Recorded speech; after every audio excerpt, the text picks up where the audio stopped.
Hi, everybody. Welcome back to Triangle BNI. My name is Mike Manning, and each week we bring you wonderful small business success stories from the Triangle area. If you are not familiar with BNI, it is Business Networking International, the world's largest networking organization.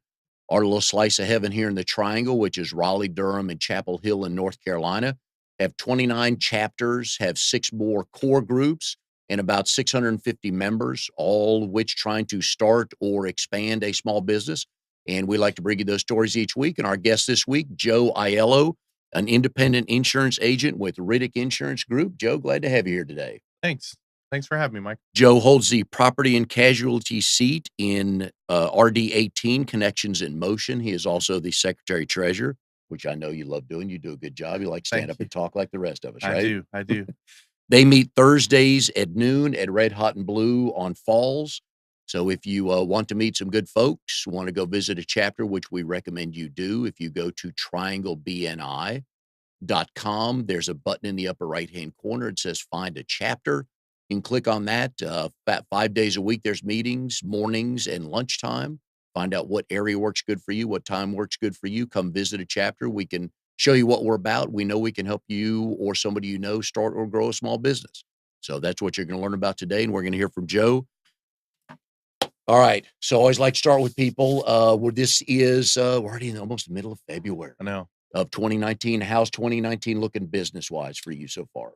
2019 has been good. Early part of the year tends to be our slower part of the year because we base our insurance agency around real estate. And so when it's real estate related, you have ebbs and flows in the market where people are buying houses or people are not buying houses. And so as a result, you have ups and downs with the number of policies that you're writing, number of new clients, things like that. But, so far, this year has been a really good start to the year, been getting a lot of referrals in January and into February now, so I feel like it's gonna be a really, really good year. The real estate industry has changed immensely because probably what 7 or 8 years ago, or even 10 years ago, it was summertime. Yeah. Families are thinking about moving not till the kids are out of school, all that transition, everything, which made perfect sense back then. But now it's year round, especially in this market, isn't it? Yeah, it really is. I mean, we've got a guy now that I was just referred to this morning by a fellow BNI member, Nevin Williams, and, buying a house next Friday. So, Yeah. you just there's no rhyme or reason to it anymore. It's just it used to be all related to, well, you can't take a kid out of school in the middle of the year or things like that. But now kids have year-round Mhm. schools and stuff like that. So it's really, it varies. Do is there a big difference in your world between new builds and existing houses? Yeah, new builds tend to be very cost effective when it comes to insuring. They're very cheap when it comes to insurance. Rates are very good. Companies give good discounts for new builds. So yeah, we love new builds. That's a very competitive aspect of our what we do. And does that also give you a chance to talk to the buyer about if you put, home security and things like that in, that will lower their insurance bill as well? Yeah, it makes it really easy to refer some of those other vendors like your home alarm Mhm. guys and people like that because you're actually doing them a service by mentioning that to them. And obviously it's an easy sell because you're giving them a discount and things like that. So yeah, absolutely. It's a very easy way to refer. All right, on the screen there, you can see trianglebni.com. Love for you to go there, check everything out. Give us a call, 919-465-1667. You can talk to Steve or Mary or Brenda in the office. And if you'd shoot us a note at BNI at nissancommunications.com with any thoughts you have, any questions you have about BNI, we'd love to hear from you. If you've never been to a BNI meeting, each week there's a featured speaker. There's 5 minutes or 10 minutes, length of time, depending on the size of your chapter. And each speaker is introduced by the member bio sheet. So that's how we do it. So, Joe, we're going to start with that. Speaker today, Joe Aiello, independent insurance agent with Riddick Insurance Group. Profession, obviously, insurance. He's property and casualty. You do write business. Yep, we do Okay. commercial as When well. needed. Yep. Location and years of business for Riddick Insurance. So our office is located in North Raleigh on Six Forks and Lynn Road. So basically we're a couple miles south of 540 and a couple miles north of 440. I've been in business I've been an insurance agent now for almost 8 years, actually a little more than 8 years. Our agency has been around for probably about 11 or 12 years. And, we've we just kind of same place Mhm. the whole time, and, a lot of us work remotely, though.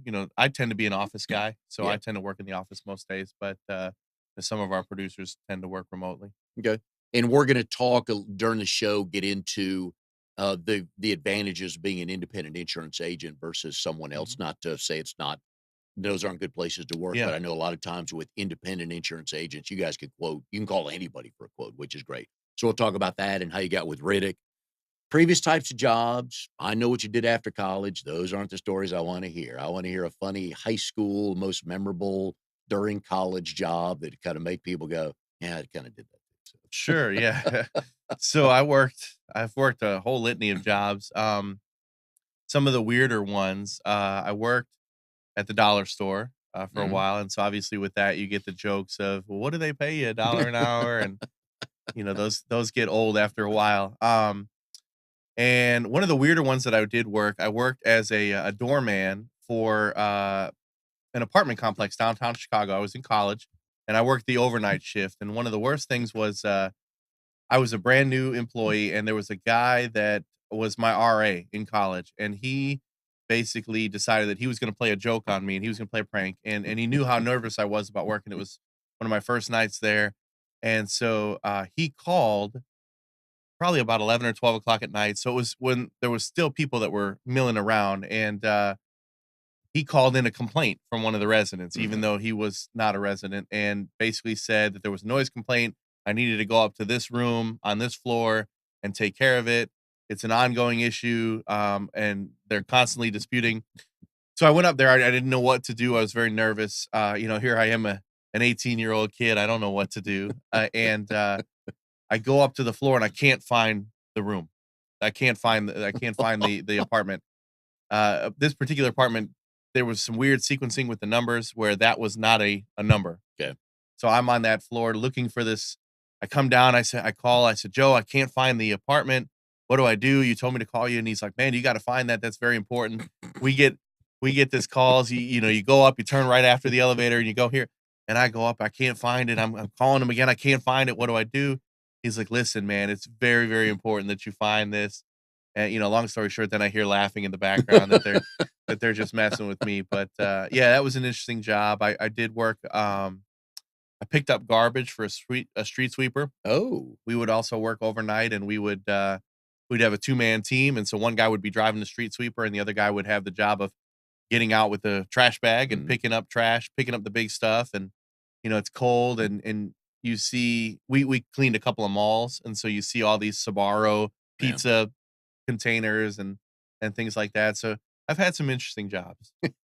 And overnights, you see a lot of things, Yeah, a lot of one-offs. there's a couple of non-PC stories I could tell you about some people that kind of randomly went up to, my brother and asked him if he knew where a particular location was, and he did not, but he got some offers for some services and things like that. Very So good, okay. it was interesting.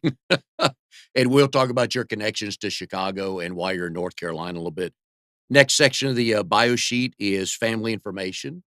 I always ask people when they talk about their spouse, Mhm. "How did you meet, and do you both tell the story the same way?" Yeah, we do tell a story the same way. It's actually not an exciting story. We met on the internet, which now I think is a lot more common, but Yes, at the time it was not very common. We met in the days of AOL, and so we just dial up. yeah, I mean, we just met on a chat room, and her living in North Carolina and me living in Chicago made for a difficult correspondence, and so we would buy phone cards to talk to each other Mhm, long distance and things like that. Whereas now, those type of things, you can have a relationship with somebody in Vietnam and it doesn't yeah. matter. There's so much technology that makes that easier. Whereas for us, it was not. But yeah, so we met long time ago, and So, then what was the connection? Because this was all over the internet, all just chat yeah, it rooms. was really just What was the connection that there really wasn't anything specific. It was really just talking, and then gradually over a couple of years, that correspondence just became more personal and more serious. And hmm, so it really wasn't anything where we were both looking for information about Harley Davidsons or anything like that. It was really just correspondence. okay. Yeah. Yeah, Yeah. nowadays, you hear many relationships start that way. I couldn't get into the dating scene anymore. I think I would probably just default to that route. I never had game for it, so I'm lucky I met my wife the way I did because I hate Yeah, to be single. exactly. And you 2 have Virginia's your wife. You Yep, have 3 kids? yep, 3 Right. kids. Cool names. Tell us all the names and about them. I like them. Sure. There's really no significance to any of the Okay. names. I tried to name all of them, but I got vetoed. So, um, our first child is named Isaac. We had originally, when you're dating, you have the plan of you're discussing everything about Yes. everything you're gonna do, and you have these grand plans. And we had planned on naming our oldest David Joseph. We were gonna name middle name for me, and we got married, we had a baby, and at the time my wife was working for an engineering company in Garner, and her direct supervisor's name was David, and she couldn't stand him. And so Yes. when it came time to talk names, we said, all right, we're going to name it David, and she said, no, we're not going to name it David. And so we settled on Isaac, and I don't even remember why we settled on You Isaac, don't but hear we that name a whole lot these days, so no that's good. no. And then second child, we went with Evan. I didn't even try Mhm. to get into that naming scene. And then the third child, when we had her, we had also talked about having a name, of Madison, and we Mhm. just both kinda grew out of that name. And so I said, "Hey, I'd really like to name this one," and she said, "No, no, that's no good." And so she said, "But you can pick the middle name," and so I did. And so, it's Clara Emily. Okay. Yep. Yep, good names. Again, as somebody named Mike, Right. different is good. Yeah, I was Yeah. at, uh where's I at a Panera's the other day, and the young lady behind the counter, her name was Muffin, and I just told her, I said, "Hey, as somebody named Mike, I like your name. Nice and Mhm. different." Mhm. Any animals at the house?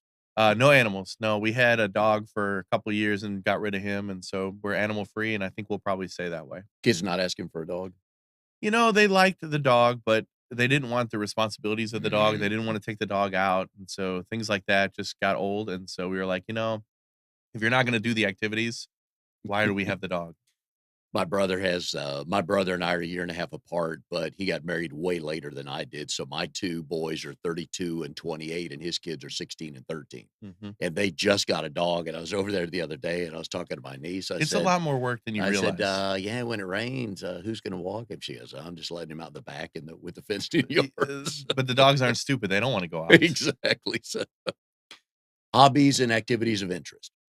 Yeah, I'm a huge sports fan, so I love watching sports. I don't find as much time for it as I used to. I Mm, used to love watching everything. Now I probably my biggest sport is baseball, so I probably watch, in a 162 game season, I'll probably watch about 140 of those mm. games, which sometimes makes me feel stupid, but Nope. We'll it's talk it's about it's a baseball, passion yeah. of mine. Oh, yeah. I love watching Illinois basketball, Notre Dame football, different things like that. Recently, my parents have moved down here from Chicago, so we were able to watch all the Bears games together on Yeah. Sundays, and that was a fun time to do that. When I'm not watching sports, I really enjoy reading. I read a lot of novels, and I've been trying to be better about reading more nonfiction, Mm, getting better at what you do type books as well. And I really enjoy just weird, like I'm a big fan of like simulation games, like a simulation baseball game or yeah. or things like that. Um, I just don't have a lot of time, and I tend not to waste it with a lot of TV other than sports. So 2 questions in no particular order. Do you like Mitch Trubisky as your quarterback? I do. Okay. And what's the last book you read? Last book that I read was a book by Brian Buffini, and it was I'm trying to think of the name of it now. It was Taking Care of Business. Okay. And just simple concepts. It actually makes me angry when I read a book like that because I look at how simple the concepts are, and I think to myself, these guys are making millions of dollars selling these books, and they're national bestsellers, and it's really just, "Hey, be nice to people." Yeah. Send a thank you card, Yeah. little things like that, and it just boggles my mind how they're making that money. It's like you see something as simple as, like, these little yellow stickum pads, like, Yeah, "Why couldn't I have thought of that?" right, Because right. 'Cause I'm scribbling things on paper everywhere. Yeah. City of residence and how long? We live in Wake Forest. It'll be 3 years in March. We moved there from Garner, so we lived in Garner for about 11 or 12 years. Alright. Long time. Yeah. Your burning desire is to what? I really enjoy helping people with honest assessments of what they have from an insurance standpoint, making sure that they're properly protected. I use the phrase, I'm a very low impact when it comes to quoting. I'm not going to put a whole lot of pressure on you if you want to bundle things. If you don't, that's fine. It's totally up to you. But as a result, I tend to get a lot of people that either come back later or Mhm. they will say, "Hey, thank you for telling me that this wasn't a good fit. Yeah. That what I have is really a good piece to my puzzle." And that's what I've found with successful people in general, but especially in BNI. I like the person that will I have more respect for somebody that will talk themselves out of business Yeah, because it's the right thing to do for the that's client. right. Because That's right. we could all upsell and depending on what you're doing, we may not know. I may not, I don't know a lot about insurance, so I may not know if you tell me, oh, you need Right. XYZ at this level. I'm like, well, okay, Right. you come recommended. So Right. I like people like you just said that you talk yourself out of business because it's right for the customer. That's right. Yeah. Key to your success. Organization. I see people all the time that are just doing the things that are not hard, but they're not doing them well. So, like, for example, they're not keeping good notes. They're not taking the time to answer the phone, Yeah. to set a schedule of, hey, you told me that you want me to call you in the afternoon. Set a reminder. I use a lot of reminders, whether it's in Outlook or on my phone or things like that, to where if somebody says, I want you to call me at 3:30, then I set a reminder so Yeah. that at 3:30 I call, and they tend to say, "Wow, that was odd. You told me you were gonna call me at 3:30 and it's 3:30." It's just common sense stuff, and so I use a lot of organizational tools to be successful as a result. Good. And my favorite question on here, and there's a few people watching, haven't got to know you yet, but they will by the end of the show. Something no one knows about you. So I've got a bunch of those. I don't know. I'll Mhm. I'll kinda go off the board with some ones that maybe you don't know, but, so I've never actually had a nosebleed in my whole life. Dang. Um, Nobody's ever hit you in the nose with a ball or something like Not that? yet. Oh, man, you No. must be coordinated then. Yeah, I've never had a nosebleed, which is weird. And then I would say probably, doing most people don't know some of the things that I've done in the past. Like, I've had some media credentials Mhm. to kind of go behind the scenes on We're some gonna talk about that. Yep, various sporting events and yep. things like that. So, I have fun with it. But again, I'm real low impact. No I don't nosebleeds. broadcast it. But yeah, no nosebleeds. Huh, that may be a first on the show, right, Am? No, I don't think we've gotten to that part of it yet, but you never know. Well, in this part of the show, I love to get into how people got into BNI, Mhm. and I'm gonna tell people why I wanted you on the show for a while, and I've told you this to your face on your organization and everything. But literally, when was the first time you ever heard BNI? Yeah, I was working for State Farm. I was working for State Farm for about 3 years. And our way that we got business at that time was just cold calling for the most part. We would buy internet leads Mm, and we would call those internet leads no. and hope that somebody was actually legitimate on the phone. That they weren't just a computer that was, somebody was messing around. Although you would know sometimes when you'd see the name or whatnot. Mm, Um, but so we were doing that, and when I left State Farm and went to work for Riddick Insurance Group, he asked me, he said, "How many contacts do you have?" And I said, "I don't really know what you mean." And he said, "Well, do you know anybody that's in the real estate field or in the mortgage lending industry?" And I said, "No, I don't." And he said, "Well, you need to meet those people." And I said, "I don't know how to meet those people. I don't know what you mean." And so at the time, my agency principal was a member of a BNI chapter that met at IHOP in Six Forks, mhm. and said, "Listen, there's another chapter." He knew Randy Griffin, Yeah. and so he introduced me to Randy and said that, they're starting to form this chapter here in Raleigh. And so I went and they said, "No, we have somebody that is in PNC for that chapter, but we have a chapter that's meeting in Cary." And I said, "Okay." And I didn't really know anything about BNI and went and was a member of that chapter for about 2 years, 2.5 years. Yeah. The first meeting you went to for BNI, Mhm. regardless of where it was, what were your expectations walking in? Any? Yeah, I was really nervous. I didn't know what to do. Nobody prepped me about a 60-second introduction speech or any of those things. And so when it came time for me to talk, I didn't know what to say. I had literally only been working for him for I don't know, maybe a month. And so I didn't know a lot about our products. I didn't know a lot about our agency. I didn't know a lot about anything. And so having to get up there and do a speech, I didn't even know that, hey, like there's a realtor in here and there's an insurance agent in here. It probably isn't best to broadcast that you're doing insurance as well out of respect. And so I'm, after the meeting, I'm reaching out and scheduling one-on-ones with all these people trying to get them to send it to me. And I just didn't really understand the whole concept. But What I did find interesting was all of those people were really interested in helping, where I said, "Hey, I'm looking to Good. grow and find another chapter," and they were all saying, "Hey, I've got a friend of mine that has a chapter in Fuquay, maybe I'll introduce you." So they were all very, very helpful, for trying to do what you wanted to do. One of the neat things I like about BNI, not only does it help you grow your business, but it teaches there's little things you don't really think about going into it is, ooh, public speaking. Mhm. Because most people hate it, Right. even if it is for just 30 or 45 seconds. Yes. So, and you stood up and you made it through your 60-second. That part doesn't bother me. Yeah. It's just I just didn't know what Let's what to say. say. And then, so you joined that chapter. Yeah, joined a chapter in Cary. Right. It was a brand new chapter, so Mhm. we went through the whole core process, and that was interesting too, to see that whole process of, here's how you do it right. We're gonna send all these letters out, inviting them to one big, visitors day, and just really have a big boost towards membership, and that was a good time. We were in that chapter for about 2.5 years, and then just schedules just changed, and I couldn't make it to Cary at that time, and, but that group is still there, and you pull it up now, and there's totally different people in Yeah. there, Yeah. but, there's still a couple of familiar faces. When you walked out of the first time you visited that chapter, what was your brain? How were you figuring out, ooh, I can apply this, this will Mhm. work here? What were your thoughts kind of driving back to the office?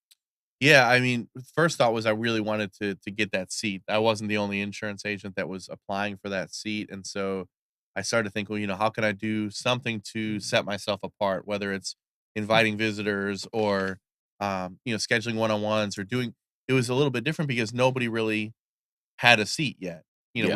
We were all just kind of uh, competing for these Mhm. seats, and so knowing the strategic people to have one-on-ones with or who are gonna be the decision makers, was interesting because now when a visitor comes, we just recently added a new real estate agent, and so we basically told all the real estate agents, "Hey, these are your decision makers, so these are the people that you need to really invest time in." Whereas with us, it was just kinda like, "Well, I don't know who to invest time in. Yeah. I'm just gonna kinda spray to all fields and see what Yeah. happens."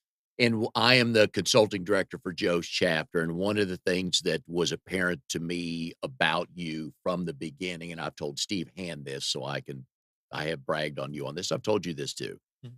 I love the processes you have in place. The people that truly excel in BNI have those processes in place. You talked about them earlier, just scheduling, Mhm. tracking, all that Yeah. stuff.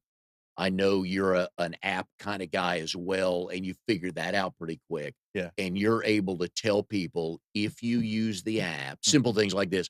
Yeah. If you use the app, you can track how much money you're bringing in from Right. BNI, which you should know about your business regardless. Yeah. So I've loved that about you from the beginning, the way you've got everything organized. Yeah. I mean, if you're gonna put any time or money into any activity, Mm.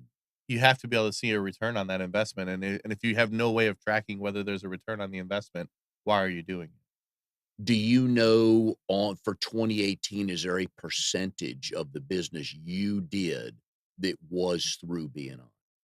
I haven't worked out the exact percentage, but I can estimate it. It's probably about 10 to 15% of my Okay. business was from BNI. Right. Is there a goal to raise that number in 2019? I didn't raise from a percentage standpoint of my business, but I did raise it to where I came up with a concrete goal that I wanted to see, um, basically 50 referrals from the real estate team in 2019. Okay.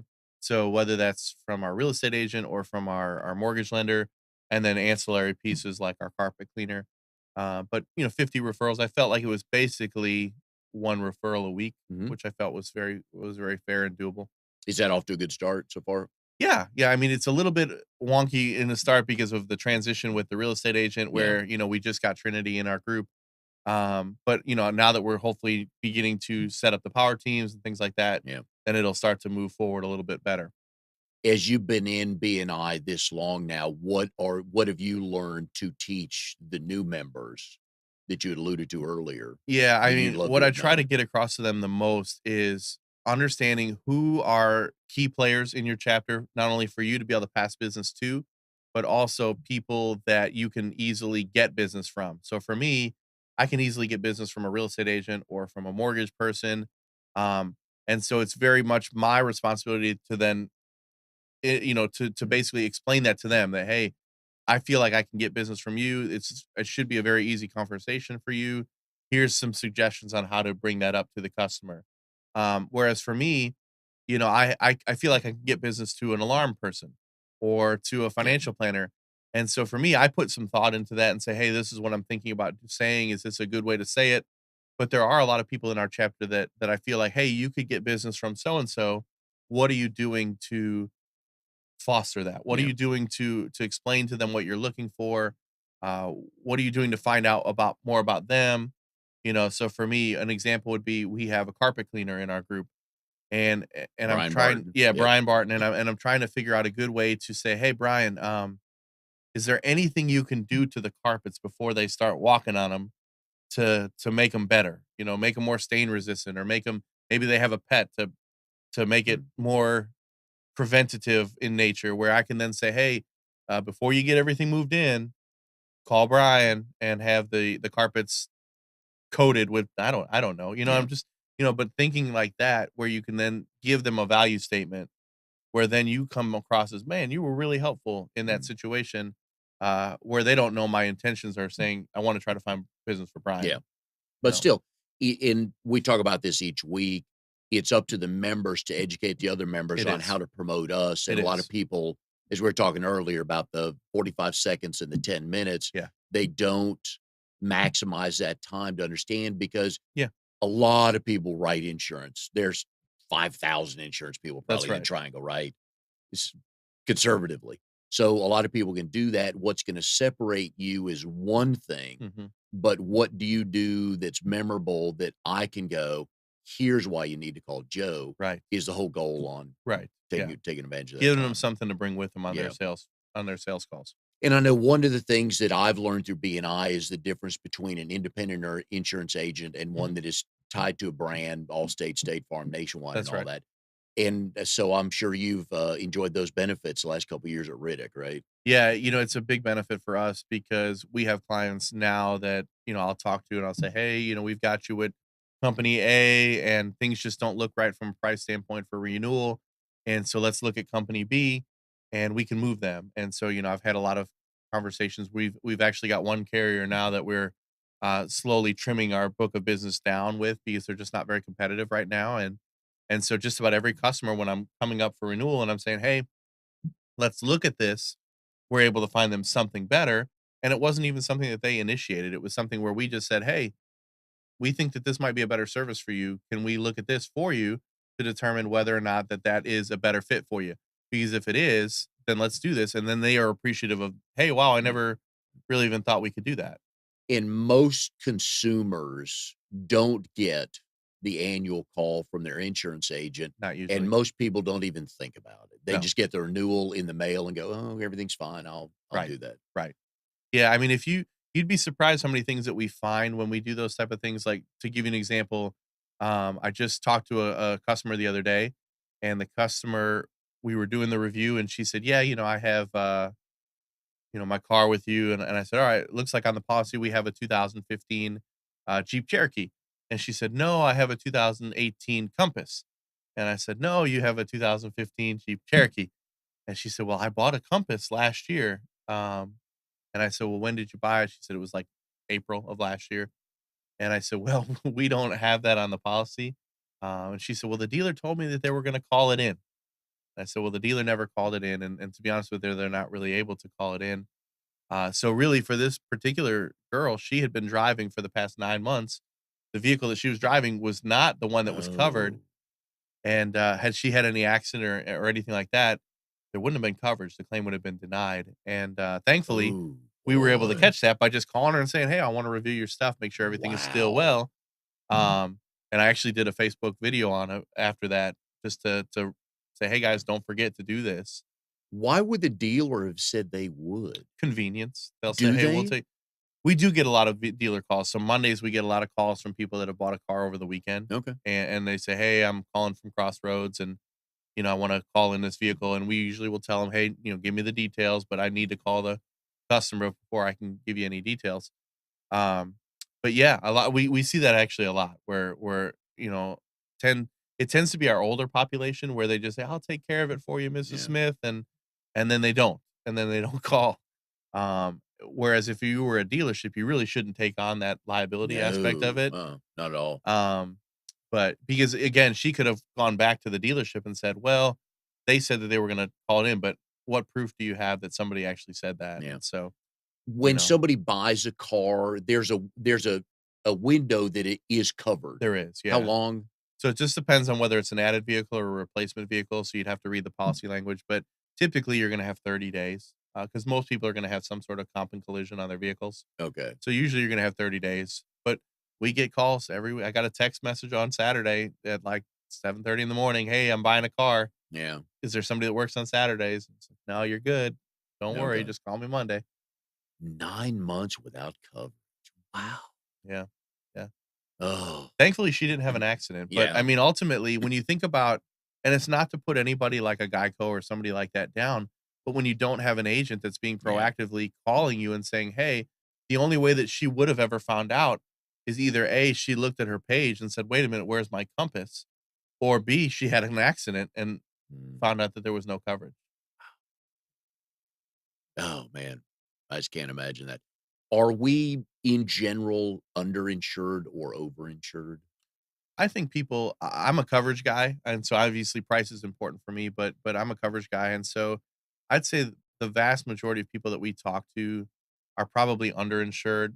One of the ways that I kind of assess that is I'm going to ask you questions about what are your assets? Tell me about what you have. What's your net worth? Which is a weird invasive Mm. question where people don't want to talk about that.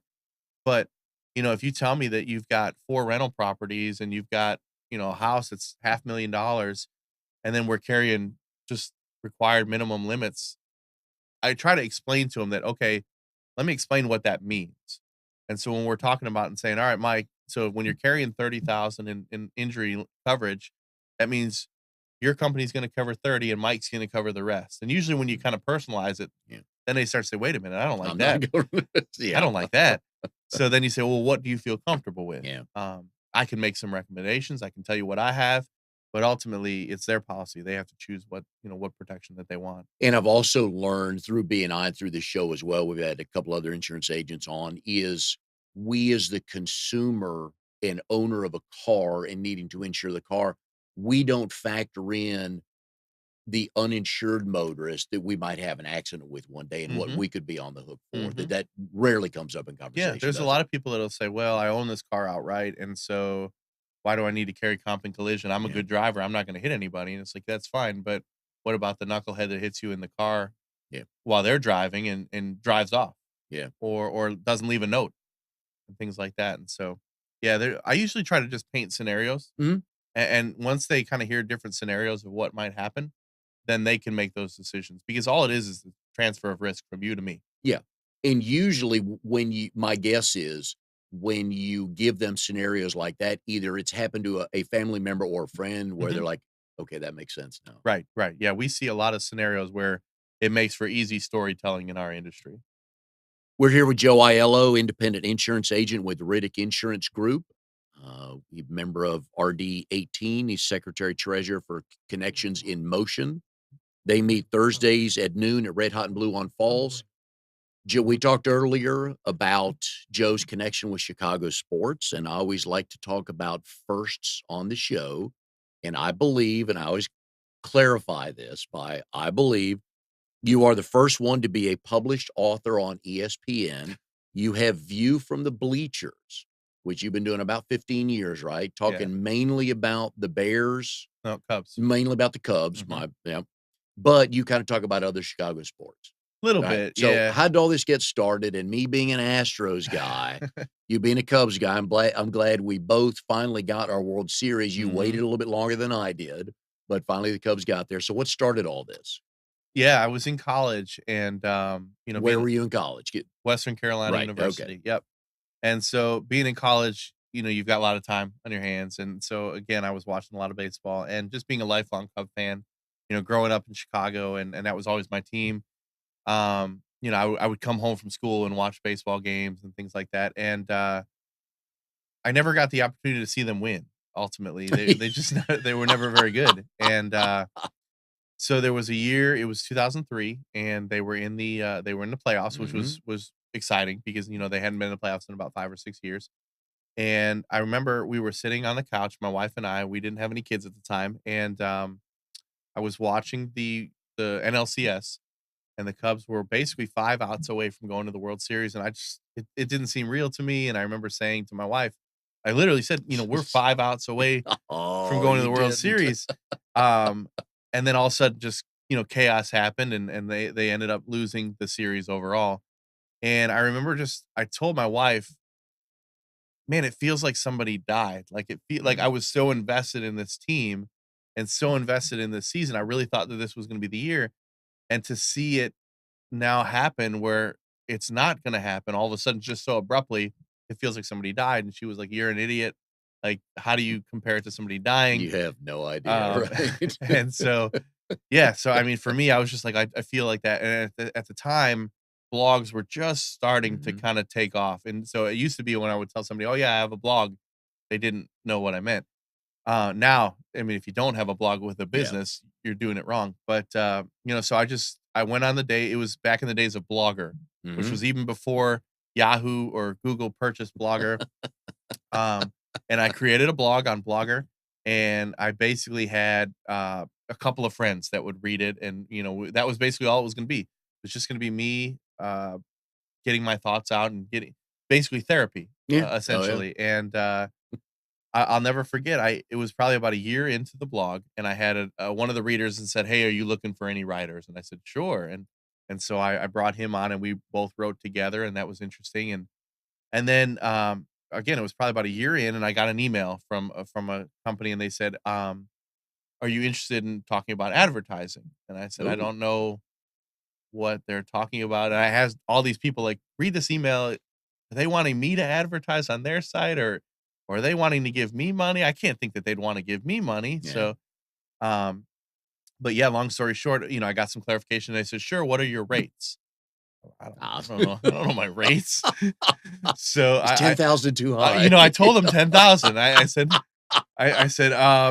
10,000. How does that work? And they're like, "Oh, no, no, that's way too much. We were thinking," and I think they said like $1,000.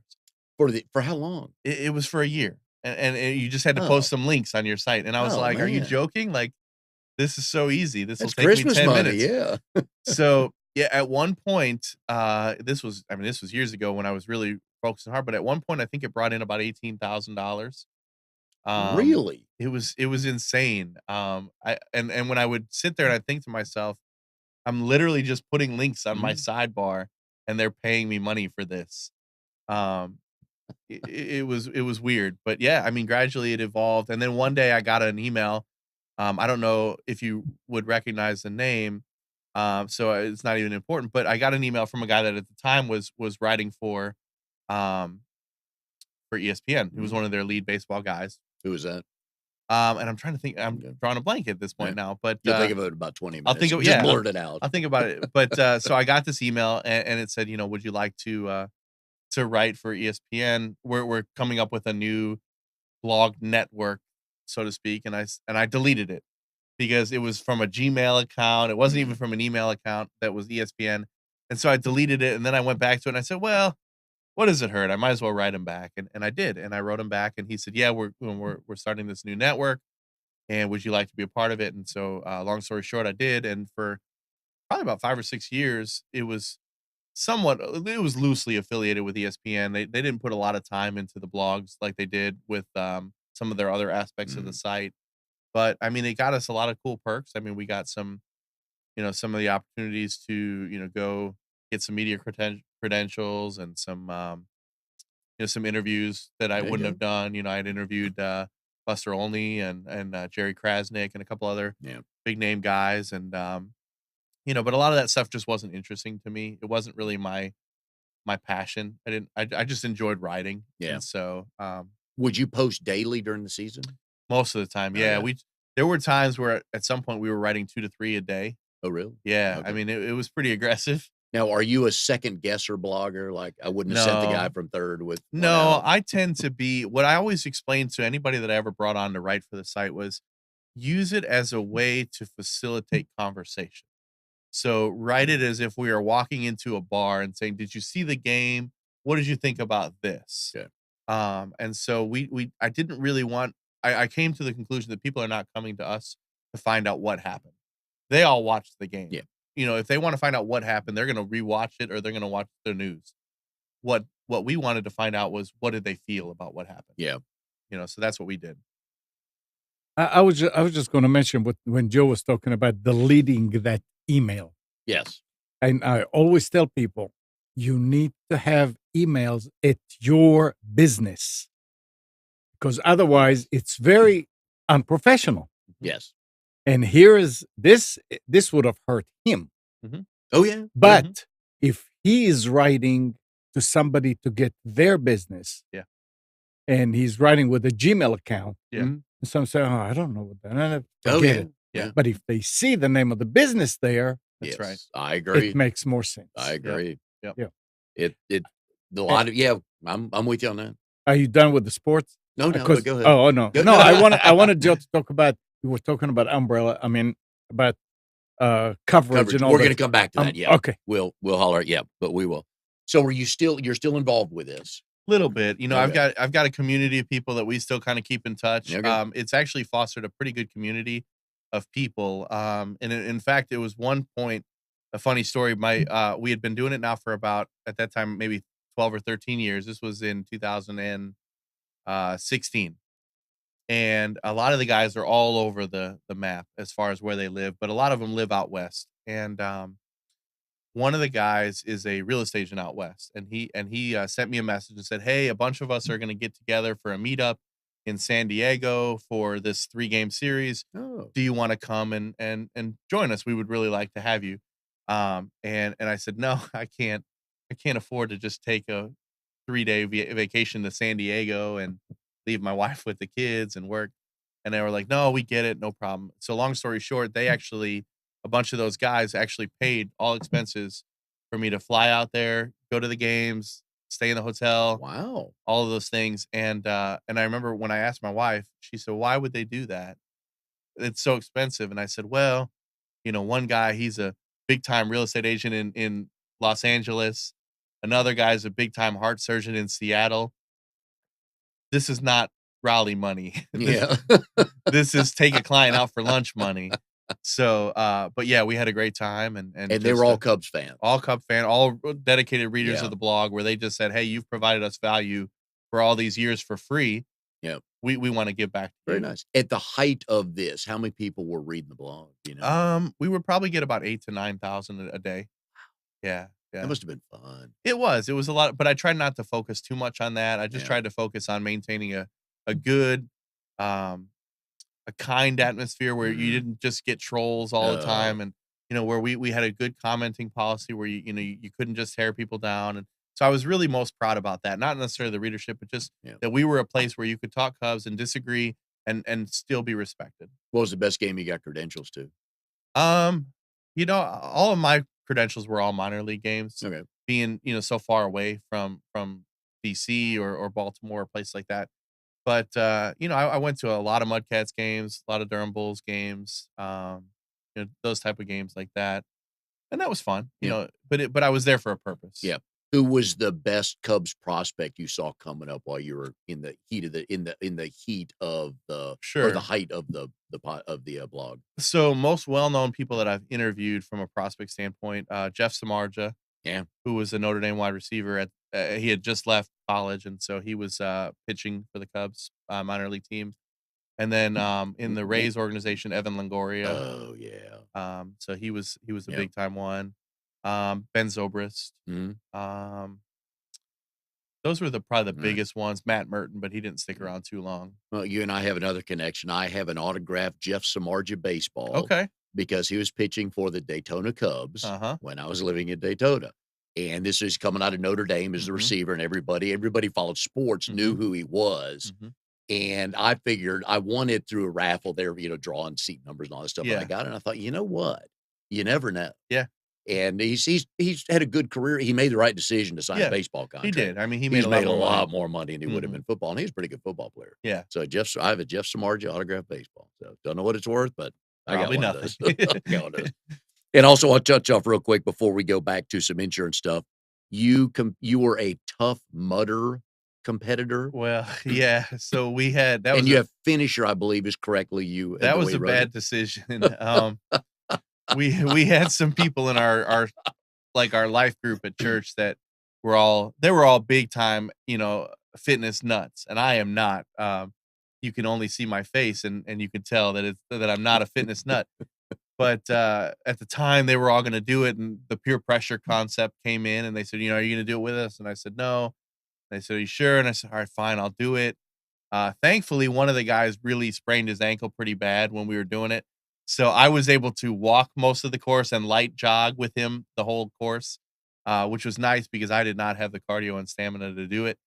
Um, I vastly underestimated what the training required was.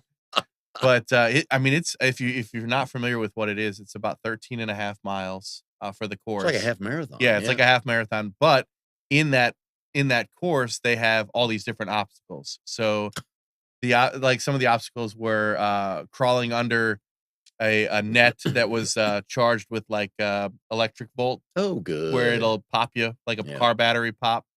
And then there was another one where you had to crawl in these tubes that were maybe 24 inches in diameter or 36 inches in diameter, where they're not very big, and you're crawling for, whatever, 100 yards, where you're very, very nervous about being in that enclosed space and Yes. just all kinds of things. How And long did it take you to finish? about 5 hours.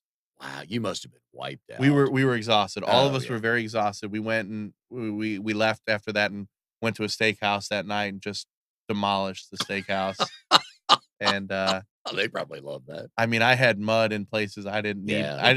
I didn't even know I had. I just picture the training in stripes is what that was It basically. it was gross, and but I tell you, when I finished, I was glad I did it. It Oh, was one of yeah. those things where it was a bucket list Oh, thing. You did yep. it. I'll never do it again, but yeah, it's worth doing once. And I know you're very active in your church, which Mhm. is an important part of your life as well, isn't it? Yeah, yeah. And that's one of the neat things, again, when people go visit a BNI chapter, the type of people they're gonna meet are Mhm, not only, people successful and working hard to mhm. make their business more successful, but also very involved in the community. Yeah, And yeah. those are the type of people you're gonna meet in BNI, and I like Mhm. that a lot, so Absolutely. alright, so let's go back to insurance here real quick. The value of being an independent insurance agent does wonders. Mhm, You've said that we are mostly underinsured. mhm, What other questions don't we ask as a consumer that we should be asking? If you cold call me one day, and mhm. what are some of the things I need to ask you to figure out? Are you the guy to go with? Yeah, there's a lot of things that people have going on that they don't really know will be a problem. For example, we get a lot of people now with just technology that they're driving for Uber or Lyft, and they don't realize that that's a problem. Mm, Or they're maybe renting out their house with Airbnb or VRBO or any of those different websites, and they don't realize that that might be a problem. And so, really, it's just a matter of I try to counsel my people if there's anything that you're not sure of, don't assume. Just call me and ask because we can explain. Because sometimes I don't know the answer without calling and yeah, researching and things like that. But just because you're doing those things doesn't mean that it's a deal breaker. It just means we need to take steps to accommodate that. And so I think a lot of times people just don't realize that and they don't take the time they just assume. yeah.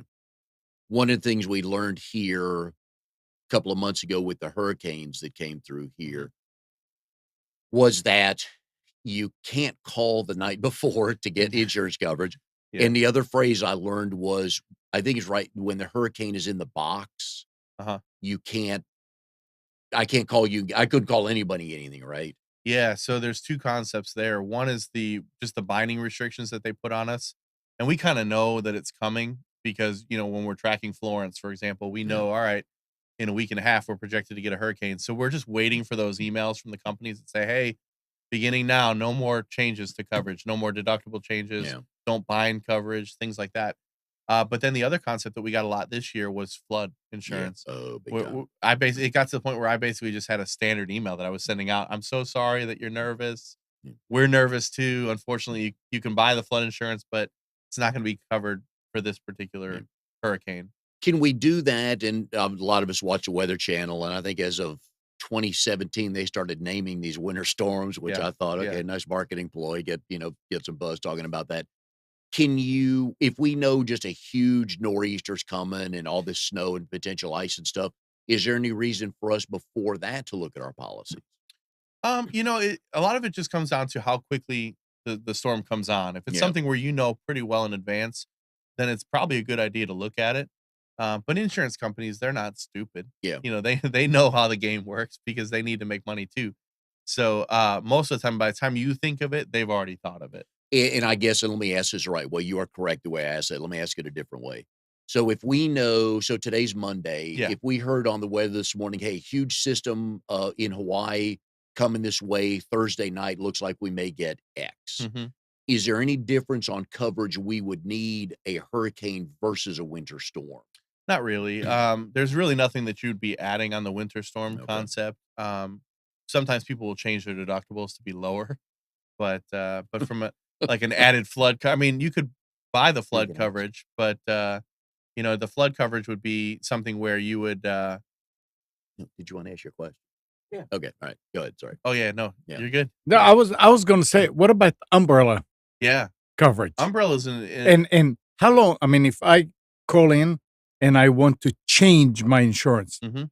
I mean, isn't there a certain amount of days or weeks before that actually takes effect? Not I mean, usually. We can usually bind coverage changes the same day. okay. So if you call me and say I want to add that, we can go ahead and add it that So day. it's up to the company when they say, "Hey, no more Yeah. changes." That's right. Yeah, once they send us the email, and we don't get them all at the same time. We might get one from Progressive on Thursday and then one from MetLife on Friday. It's when their comfort level is as far as, "All right, So we're not comfortable so binding back anymore." to Mike's question, if we know that in 2 weeks Yeah.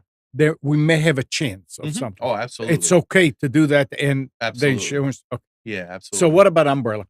Umbrella is one of the best buys in the insurance industry because of how cheap it is. I have a $2 million umbrella, and I think I pay $200 for that for the year.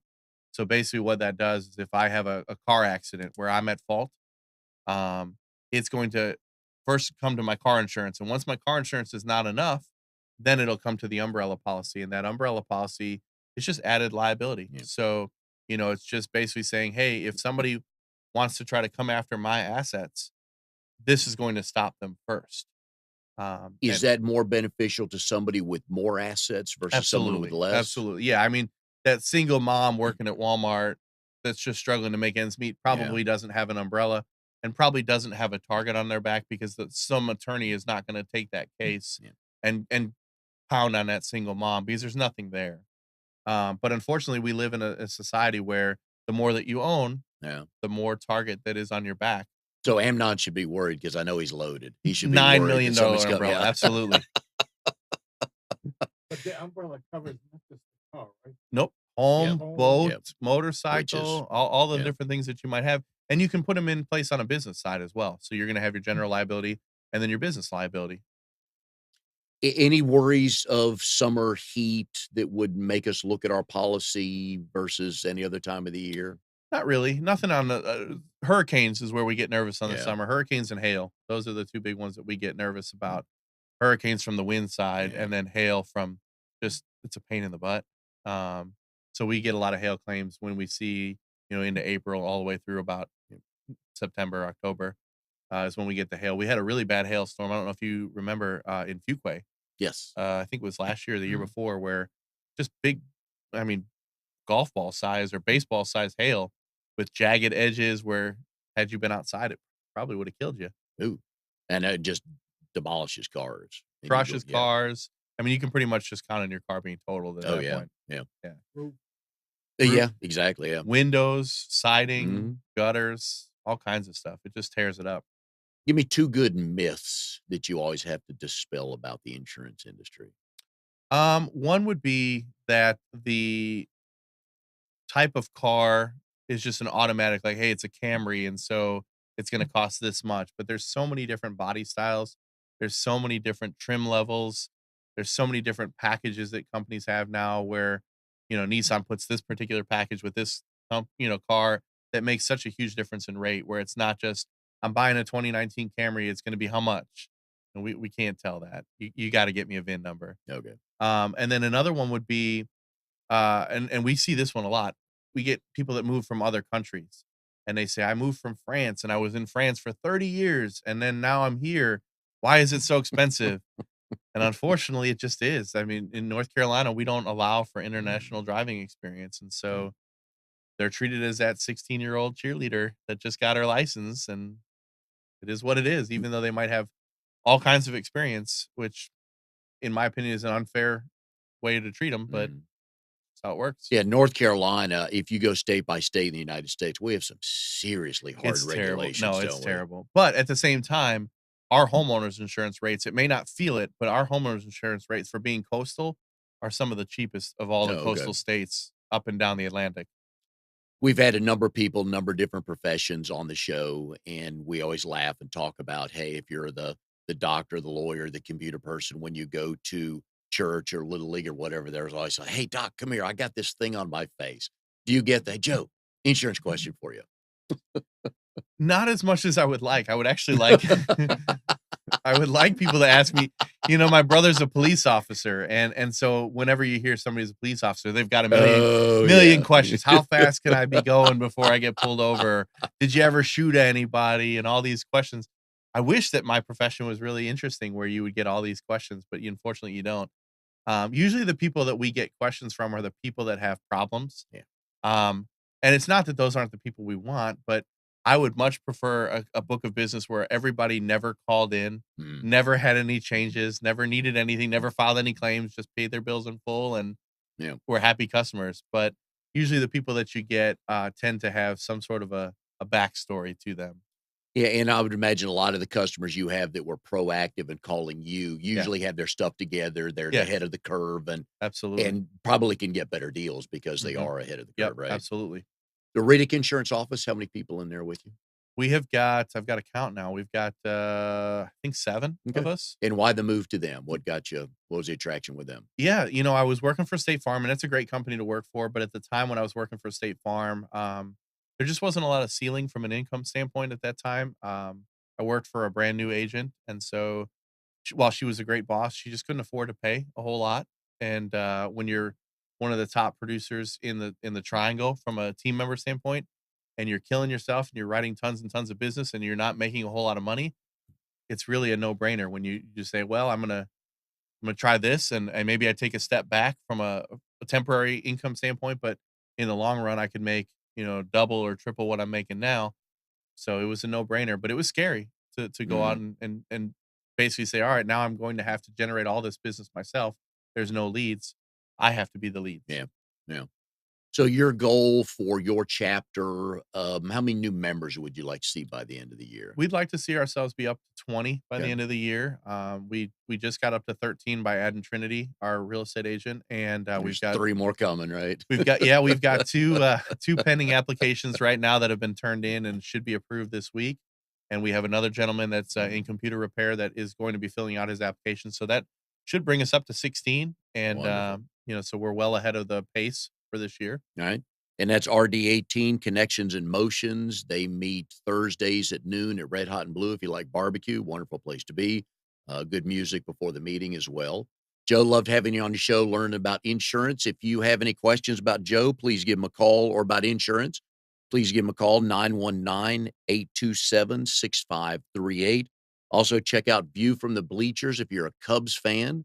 And may you win as many National League pennants as you can while the Astros are still good. Would like to see anybody beat Boston these days. I know we're all tired of seeing the Red Sox. And I was talking to a friend of mine, Brian Richardson, the other day, Hmm. just to congratulate him on the Patriots winning.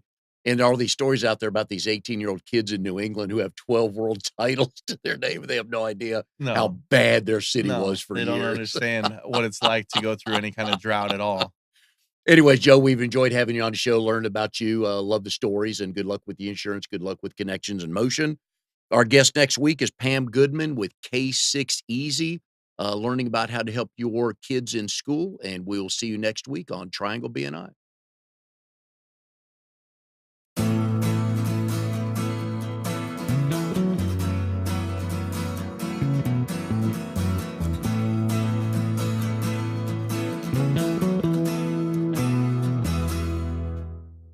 You are tuned to the Nissan Communications Network.